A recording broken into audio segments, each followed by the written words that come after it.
Well, it is completely wide open. To talk about that with me in the studio is Henning Rieke, head of the Transatlantic Relations Program at the German Council of Foreign Relations. Good morning. Thanks for being with us. Good morning.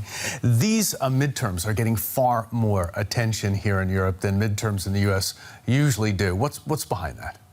I think it's because we're so puzzled by who Donald Trump is and how he acts, the very disruptive policies, the pressure on the allies in Europe, the possible damage he does to the political system in the US. So we are wondering how he can survive this kind of like different approach in policy.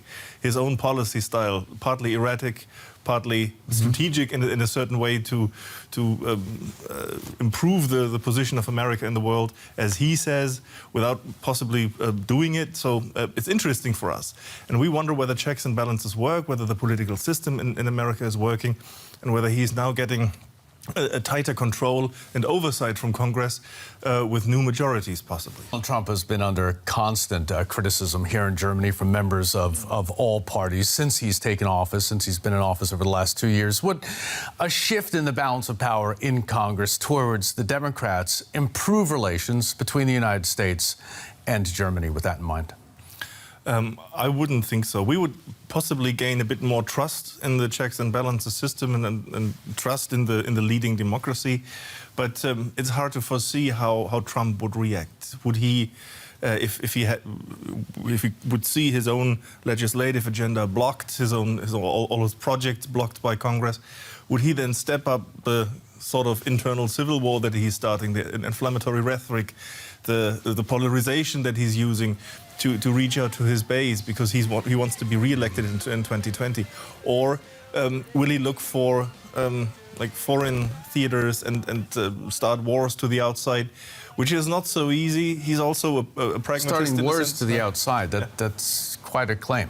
I mean, he's stepping up the escalation with Iran.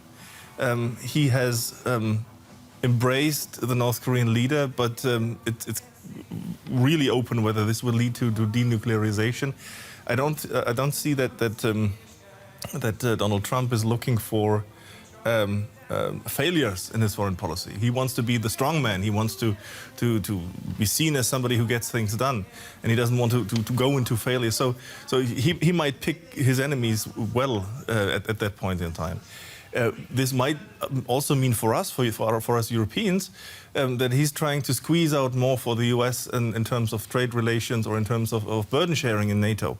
And that is a more plausible scenario. Okay, so should the Democrats take power, there is a very real concern in Europe that Donald Trump could become more active on the foreign policy front, and that would include dismantling some of the global institutions he's very much opposed to as part of what he calls his anti-globalist agenda on trade and NATO. Do you see that, as you mentioned, as being a real threat? It is a threat, but when you look at what the Americans do, they support NATO. They spend more money for defense and deterrence. In the UN, they are skeptical about certain organs, but they're not withdrawing completely. So there will be a reshifting, a reshuffling of resources from the American side, and a lot of bad rhetoric. But I think on base, the Europeans have people in America to work with. So. Henning Rieke, head of the Transatlantic Relations Program at the German Council on Foreign Relations. Thanks very much. You're welcome.